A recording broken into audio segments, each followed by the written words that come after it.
कि उस दौर में औरंगजेब के शासनकाल में क्या क्या घटनाएं घटी थी, कैसी कैसी यातनाएं दी जाती थी, उनके खुद के संबंध अपने ही परिवार के लोगों के साथ क्या थे, कैसे थे। औरंगजेब अच्छा है, इसकी चर्चा अब तक उत्तर प्रदेश तक तो आपने सुनी ही थी, लेकिन अब ये चर्चा बिहार भी पहुंच गई है। अब तो मामला ऐसा हो गया है कि जदयू और AIMIM से जुड़े नेता भी इसका समर्थन दे दिए। अब इसको लेकर बवाल मच गया। हुआ कुछ ऐसा कि चिराग पासवान ने समाजवादी पार्टी, कांग्रेस और साथ ही साथ राजद पर भी कर दिया है हमला। केंद्रीय मंत्री चिराग पासवान कांग्रेस, समाजवादी पार्टी और राष्ट्रीय जनता दल पर खूब जमकर बरसे। उन्होंने बरसते हुए यह कह डाला कि औरंगजेब पर जो भी विवाद चल रहा है वो बिना मतलब का विवाद बन चुका है। यहाँ जिसको देखो वही इतिहास का जानकार है। औरंगजेब क्या था, उसने क्या क्या काम किया, उसका परिवार के साथ उसका संबंध कैसा था, यह यहाँ सारे लोग जानते हैं। इस देश में कांग्रेस, उत्तर प्रदेश में सपा और बिहार में राजद समाज में सिर्फ और सिर्फ हिंदू मुस्लिम के नाम पर बंटवारा करने की सोची समझी राजनीति करते हैं। इन लोगों ने सिर्फ और सिर्फ तुष्टीकरण का काम किया है। ऐसे ही राजनीति ने समाज को सबसे ज्यादा दूषित भी किया है। हुआ कुछ ऐसा कि चिराग पासवान हाजीपुर में एक खास कार्यक्रम में शामिल हुए। इसी दरमियान उन्होंने बोला कि ये बहुत गलत बात है कि एक धर्म विशेष के लोगों की वाहवाही करते रहो, और उससे भी ज्यादा गलत ये है कि उनकी गलतियों के ऊपर पर्दा डालते रहो। इतना ही नहीं, राजद, सपा और कांग्रेस ने हिंदू मुस्लिम करके तुष्टीकरण करके हमारे देश प्रदेश यहाँ तक कि समाज को भी आहत किया है। जब प्रशांत किशोर के राघोपुर से चुनाव लड़ने को लेकर चिराग पासवान से सवाल किया गया तो उन्होंने कह दिया कि हर व्यक्ति यहाँ स्वतंत्र है। सबसे ज्यादा जो बात मायने रखती है वो ये है कि जनता किसे चुनती है। तेजस्वी यादव की सरकार में आने पर शराब चालू करने के सवाल पर चिराग पासवान ने कहा कि ये बात का तो मुझे नहीं पता, लेकिन हम लोग गठबंधन के अंदर पहले से ही ताड़ी और नीरा को शराब की श्रेणी से हटाने की मांग करते हैं। और हाँ, अगर बिहार में बिहारी फर्स्ट के समर्थन में सरकार बन जाती है तो इस बात को लेकर हम काफी गंभीरता से लागू करने की कोशिश भी करेंगे। तो ये थी बिहार से जुड़ी हुई अहम खबर जो हम PBM टाइम्स बिहार के माध्यम से आप तक कर रहे थे साझा। और भी खबरों के लिए आप बने रहिए हमारे साथ। मैं थी सृष्टि।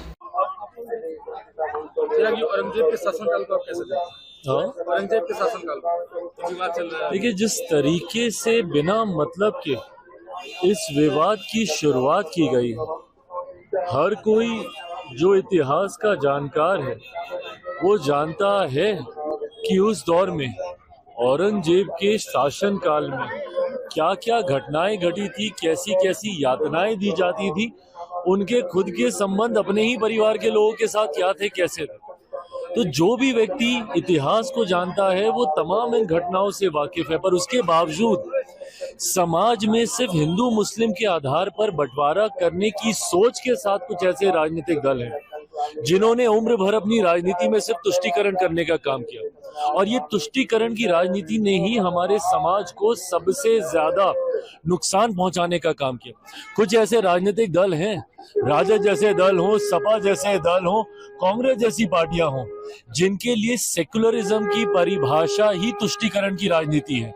एक धर्म विशेष के लोगों की वाहवाही करते रहो, उनकी गलतियों के ऊपर भी पर्दा डालते रहो, और अगर आप उनके लिए ही कुछ करेंगे तभी आप सेक्युलर हैं।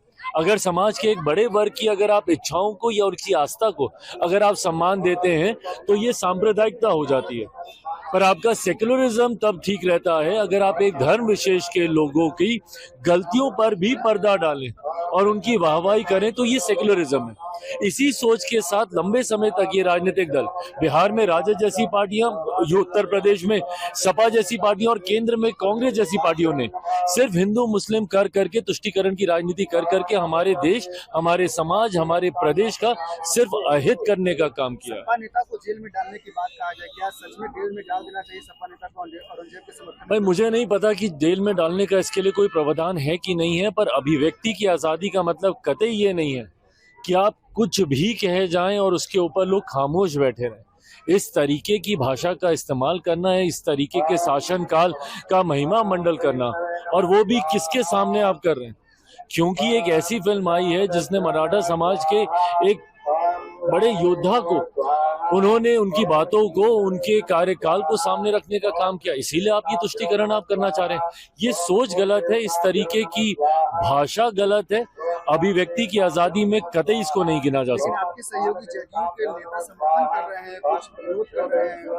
भाई मुझे नहीं पता कौन समर्थन कर रहा है नहीं कर रहा है, बट हाँ मैं इतना मैं जरूर जानता हूँ कि जो भी पढ़ा लिखा व्यक्ति है, जो इतिहास को जानता हो, जो जानता हो कि किस कार्यकाल में क्या किया गया, टूटी फूटे इतिहास को मरोड़ परोड़ के परोसने वाले इतिहास को नहीं, जो सही इतिहास को जान रहा है वो कतई इसका समर्थन नहीं करेगा। चिराग जी, लॉ एंड ऑर्डर के लेकर सवाल है। बिहार शरीफ में जिस तरीके से महिला की निर्मम हत्या किया गया, पैर में कीले पोती गई है, काटी डाला गया, इसको कैसे देखते हैं? नहीं, ये गलत है और ये अति दुर्भाग्यपूर्ण है।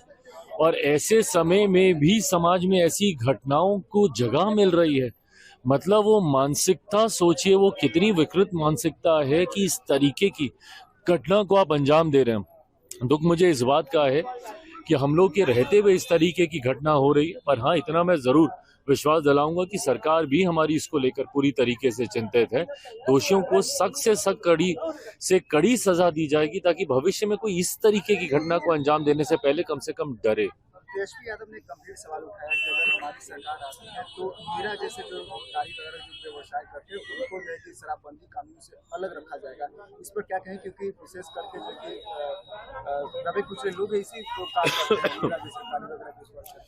देखिए मेरी खुद की पार्टी और बिहार फर्स्ट बिहारी फर्स्ट इस बात का समर्थन करती है। हम लोगों ने हमेशा से कहा है कि जो नीरा है, ताड़ी है, उसको कतई आप अल्कोहल के अंदर आप नहीं ला सकते हैं क्योंकि ये प्राकृतिक पदार्थ है। इस बात की पैरवी हमारी पार्टी भी करती रही है, गठबंधन के भीतर भी हम लोगों ने इस बात को रखने का हम लोगों ने कार्य किया है। और मैं मानता हूं कि कल को जब बिहार फर्स्ट बिहारी फर्स्ट के समर्थन की भी सरकार आती है, हम लोग भी नीरा, ताड़ी और एक बड़ा समुदाय जो इस व्यवसाय के साथ पीढ़ी दर पीढ़ी जुड़ा हुआ है, उनके बातों को, उनकी सोच को सम्मान देने की जरूरत है। प्राकृतिक पदार्थ को कतई अल्कोहल की श्रेणी में नहीं लाया जा सकता।